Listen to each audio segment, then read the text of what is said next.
Hi, I'm Gordon from Camera Labs, and this is my review of the movie capabilities of the Panasonic Lumix S1 and S1R full-frame mirrorless cameras. This video accompanies my main review, which takes an in-depth look at the body, controls, focusing, and photo quality, so if you're interested in any of those, please do check that video out.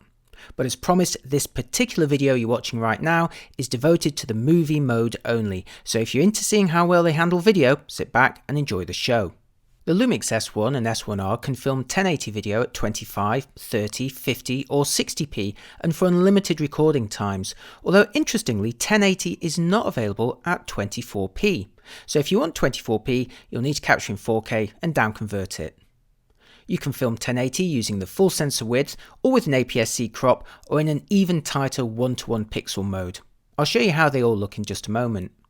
The S1 and S1R become the first full-frame mirrorless cameras to support 4K up to 60p, although the implementation is different on each body. On the Lumix S1 you can film 4K at 24, 25 or 30p for unlimited clip lengths and using either the full frame or an APS-C crop.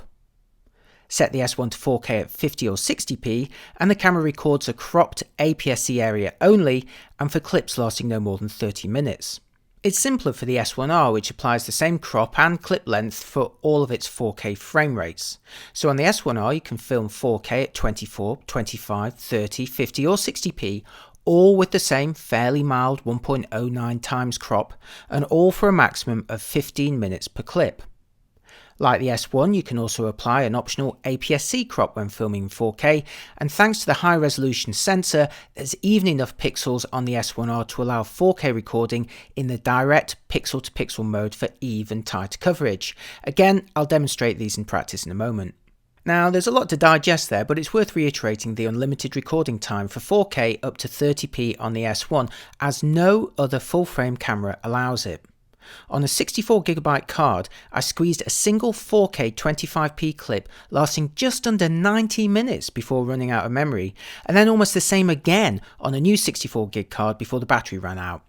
And thanks to the body's heft, it was barely warm afterwards. So if you had a 128GB card, you should be able to record almost 3 hours of 4K in a single clip and on a single charge. That's impressive stuff. It's also worth looking again at the 4K 60p specs, as while they involve some compromises, there's very few other cameras that offer it at all. Panasonic supports 4K 60p on several Lumix G bodies, but the Micro Four Thirds sensor is smaller than the crops on the S models. Fujifilm's X-T3 may allow 4K at 60p, but only with an APS-C sensor to start with and incurring a further crop on top of that, and all of them also limit the clip length. Even Canon's mighty EOS 1DX Mark II full-frame DSLR takes a 1.34 times crop when filming 4K at 60p, tighter than the S1R, and the clip length's pretty much limited thanks to its impractically mild motion JPEG compression. The bottom line is 4K at 60p is hard to do and involves compromises even on top-end bodies right now. Moving on, if you're into slow motion, the S1 bodies can film 1080 video up to 100 or 120 frames per second using the full sensor width, or up to 150 or 180 frames per second using an APS-C crop. High frame rate video does, however, have a number of restrictions. There's no sound recorded, the focusing becomes manual only, and the S1 bodies interpret the footage in camera to a fixed frame rate, so the 100 and 120 frames per second modes are automatically interpreted to 25 or 30p, resulting in a 4 times slowdown, while the 150 and 180 frames per second modes are interpreted again to 25 or 30p for a 6 times slowdown. Sony remains the most flexible in this regard for slow motion video, with the A7 III, for example, recording 1080 footage up to 120p, but with audio and with autofocus, and it leaves it up to you what you want to do with it in terms of the final frame rate. All the standard 1080 and 4K modes on both bodies record using 420 8-bit, whether internal or over HDMI, although the S1 also offers a hybrid log gamma mode for in-camera HDR at 4K up to 30p that's recorded using 420 in 10-bit. If you're really into grading and want the maximum dynamic range, a paid firmware update for the S1 only from July 2019 will unlock 10-bit 422 internally on 4K up to 30p, or output 10-bit 422 over HDMI on 4K up to 60p, as well as supporting the flattest vlog profile. To make the most of this, connect an external recorder to the S1 like the Atomos Ninja 5 here. This update is a key benefit the S1 has over the S1R, although both bodies do offer fairly neutral flat or cine-like D profiles as standard, although again these only operate at 8-bit. It's possible to power the S1 over USB to eliminate battery limitations, and you can also record the HDMI output to remove memory from the equation too. I connected my MacBook Pro charger to the USB port and an Atomos Ninja 5 to the HDMI and was able to record over 3 hours of 4K in ProRes Lite as a single clip onto a 500GB SSD, and again with no overheating issues. And while we're looking at the ports, there are of course separate headphone and microphone jacks, and I'm pleased Panasonic has also chosen a full-size HDMI port that's certainly a lot less vulnerable than the smaller ones. Okay, now for quality results. Now I'm starting with 1080 footage, filmed here with the S1 using its full frame mode. Please excuse any wobbling in these clips as the sea was pounding against the pier where I filmed them. Next, here's the coverage for 1080 with the APS-C crop using the same 50mm focal length, so it's a tighter view. And now the coverage for 1080 in the 1:1 pixel crop, again with the same 50mm focal length. The tighter crop here gives you greater reach, but it is magnifying the wobbling platform here, so sorry about that. To directly compare the quality of these three modes, I adjusted the 24-105mm zoom to match their field of views. So at the top, you have 1080 in the full frame mode at around 80mm. In the middle, 1080 in the APS-C mode at about 50mm. And finally at the bottom, 1080 in the pixel mode at 24mm, which looks best to you. To more easily measure the difference between them, I filmed a resolution chart with the S1's 3 1080 coverage options, again matching the field of view. This time full frame 1080 is on the left side, APS-C 1080 is in the middle, and pixel crop 1080 is on the right. I'd say the full frame and pixel modes on the left and right side are out resolving the APS-C mode in the middle here, although interestingly the pixel mode looks less contrasty than the others, presumably down to the processing or perhaps lack of. Now for 4K footage, starting with the Lumix S1 here at 25p in the full frame mode using the standard profile. For reference, here's how the same scene looks in the flat profile, which is included as standard on the body. And now using the cine-like D profile for those who want to grade their footage without the Vlog firmware update which you have to pay for on the S1. The S1 also allows 4K up to 30p to be filmed with an APS-C crop. Next, here's 4K at 50p using the Lumix S1 where it applies an APS-C crop whether you like it or not, and again I apologise for the peer platform wobbling a bit in these clips. Now to compare the quality between these three 4K modes, I matched the coverage between the full frame and APS-C modes using the 24-105 zoom. So at the top is full frame 4K 25p at about 50mm. In the middle is APS-C 4K 25p at about 35mm, and at the bottom is 4K 50p, which again is always using an APS-C crop on the Lumix S1, and again at about 35mm. Which do you think looks the best?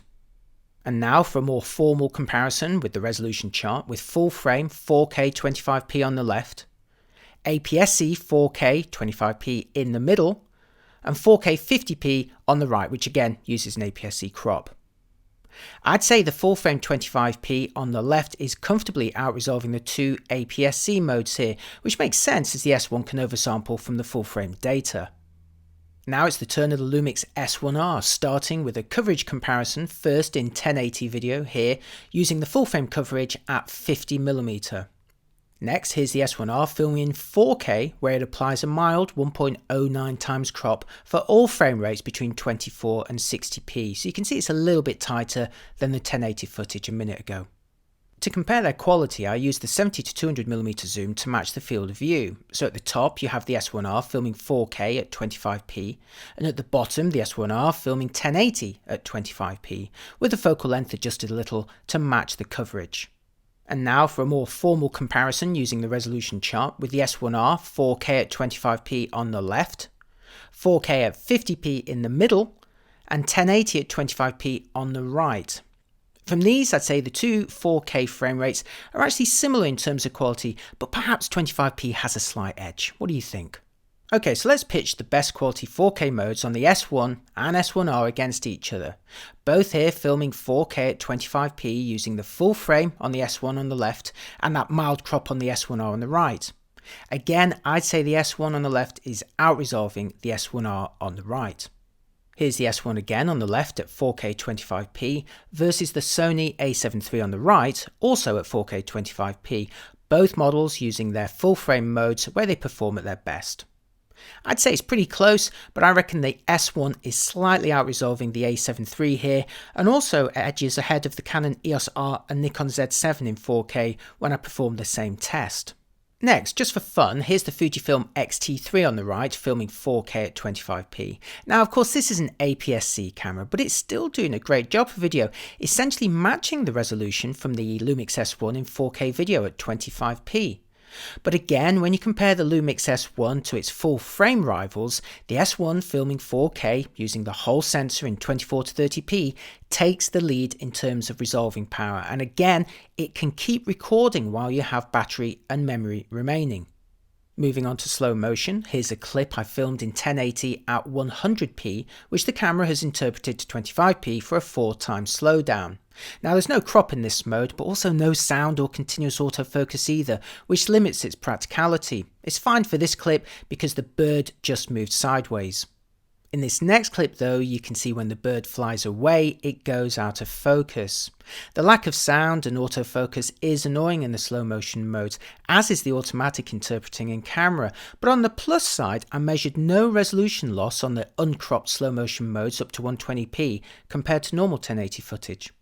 Now for a rolling shutter test here with the Lumix S1 in 4K, first at 24mm, where the camera is pretty well behaved considering I'm swinging it from side to side pretty hard here. Next at 105mm, where the skewing of course becomes more obvious, but again it's actually not that bad compared to other full frame cameras, not to mention some of the best APS-C models too. I mentioned earlier that the Lumix S1 can film 420 10-bit internally when set to its HLG HDR mode. Here's an HLG clip, and while you won't see the benefit in playback without connecting the camera to an HDR display, there was definitely greater tonal detail visible when I tried it out. If you want 422 10-bit though, you'll need to pay for the S1 firmware update. Panasonic's equipped the S1 bodies with built-in sensor shift stabilisation, which allows you to more steadily handhold footage. I filmed these two clips with the 24 to 105mm at 105mm, and while the lens also includes optical stabilisation, so in fact you're looking at dual IS here, I have another clip with the unstabilised 50mm later. Either way, I think this footage looks pretty good. The stabilisation is also good enough to make a gimbal unnecessary in some cases. I filmed these clips handheld with a 24 to 105 at 24mm and walking normally with no particular care over my technique. If you can adjust your walk though to try and stay a bit smoother, you can achieve even steadier footage. I'd say it's certainly as good or better than its stabilised full frame rivals in this regard, and is of course a huge benefit over Canon's so far unstabilised EOS R models. Now for some autofocus tests, and as many of you know, the Lumix S bodies continue with Panasonic's DFD technology, a contrast-based system which in the past has not always been as confident as embedded phase detect systems used by rivals, but as you'll see in these clips, Panasonic is steadily improving DFD, and in some instances it's as good as phase detect. So it's very important to dispense with all of your preconceptions and actually test these cameras to see how they perform in practice, and that's what I'm going to show you right now. In this clip with the S1R and 24 to 105mm at 50mm f4, the camera is successfully pulling focus by touch between the two robots with no visible hunting. But that's easy, I hear you say, only at f4? So here it is again, but this time with the 50mm Pro lens all the way open to f1.4, where the S1R continues to drive the autofocus pretty confidently. Here's another touch focus pull with the S1R and 50mm Pro at f1.4 at Bison Beer in Brighton, where again the camera confidently knows where to start and stop.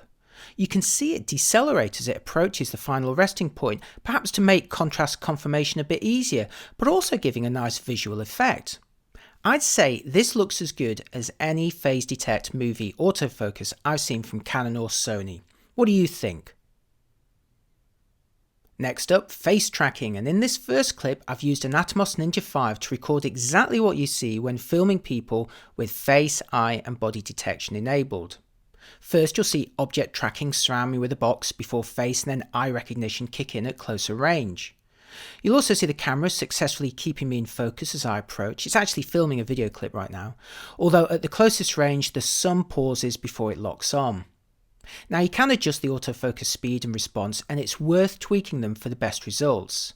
This was all filmed with the Lumix S1 and 24-105mm.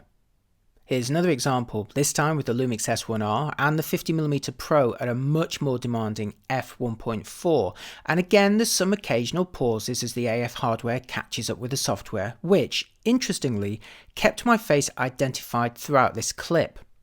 So in my test here, the S1 bodies may not have been the most confident models for face tracking, but certainly good enough for mild movements, and again you may have more luck after tweaking the AF speed settings, or of course using a different face.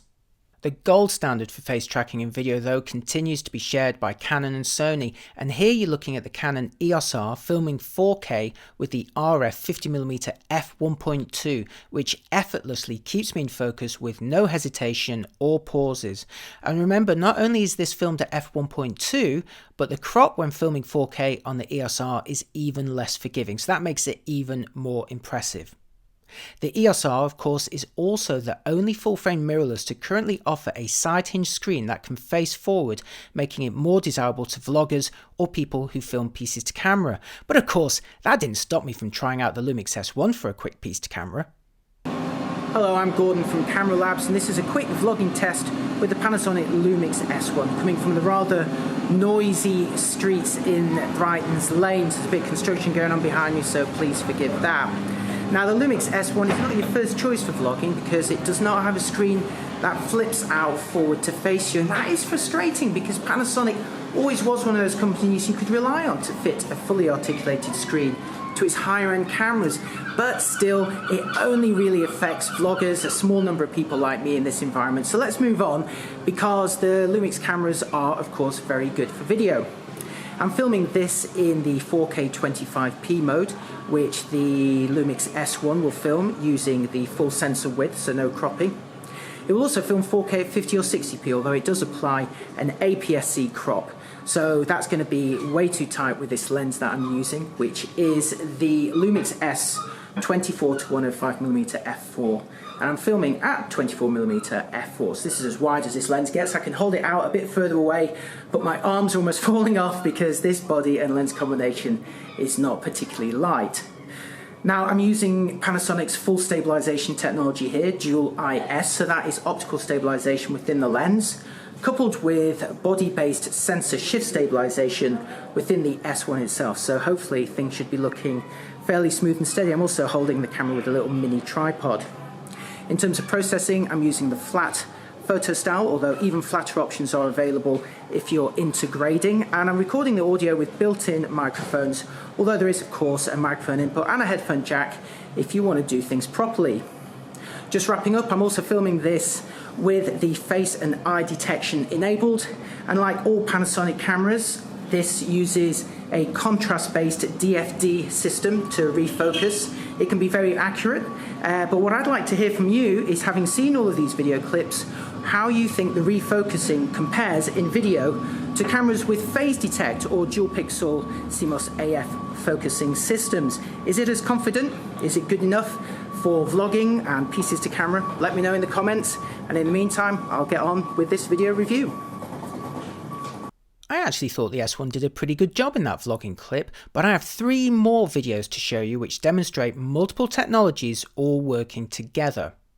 First, here's the S1 in Brighton's GAK shop, filming handheld with the 24-105 at 24mm f4, and I'd say the S1's DFD autofocus is doing a fine job here at keeping the subject in the centre of the frame in focus, while the stabilisation is allowing me to pan around the scene with minimal wobbles. I'd say that's a good result. Next, here's Ben cycling towards me, filmed with the Lumix S1R in 4K 25p using the 70-200mm at 200mm f4. And again, despite the faster subject speed and the longer focal length, the DFD autofocus still manages to keep him as sharp as I've seen from phase detect systems under similar conditions.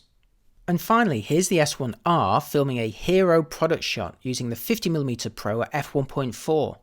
I'm hand holding the combination here using sensor shift stabilisation only, and also filming 4K at 50p, allowing me to slow the footage by 2 times on this 25p timeline.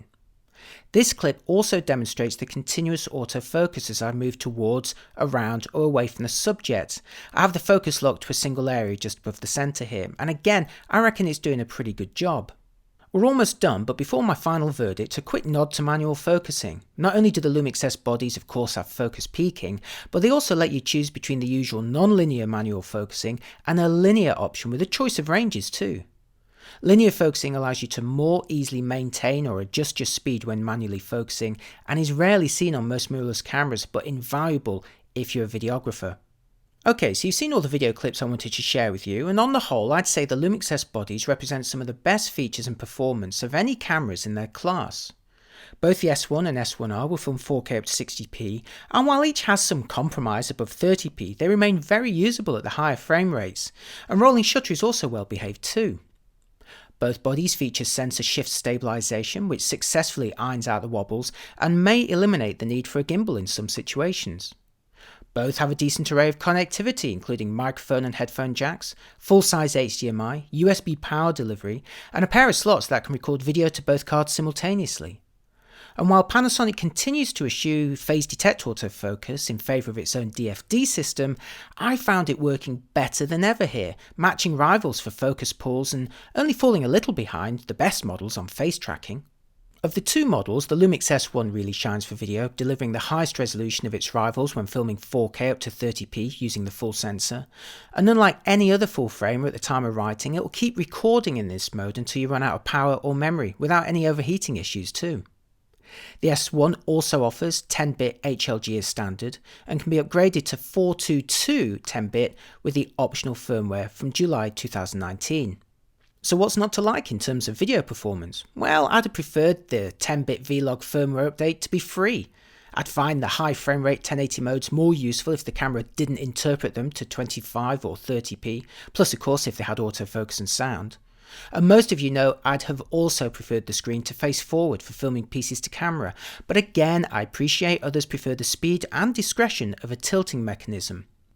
It's also interesting to note the S1 bodies lack the waveforms, shutter angles, and very high bitrate 1080 options of the flagship Lumix G models, something I hope Panasonic resolves with a firmware update. It does make me wonder whether Panasonic has a pro video focused S model in the pipeline, something like a full frame GH. It does have to be careful time-wise though, as Sony surely has an A7S successor coming soon which would challenge any full frame video camera. But that model would surely also be more expensive than the S1, and again it's just pure speculation today. So as it stands, I feel unless you're a vlogger who needs a forward-facing screen and the best face tracking, the Lumix S1 becomes the most capable full-frame camera overall for video to date. It's a really impressive start to the Lumix S system. Right, that's it for this video. If you want to find out more about the Lumix S bodies for still photography, then check out my in-depth Lumix S1 review here on YouTube, or of course head over to my main reviews at cameralabs.com, which include all my content for both cameras, including lots of sample images to download. Which only leaves me to say thanks for watching, let me know what you think in the comments, and if you found any of it useful at all, be sure to give me a like, or treat me to a coffee, or treat yourself to my in-camera book. Thanks again, and see you next time. Bye bye.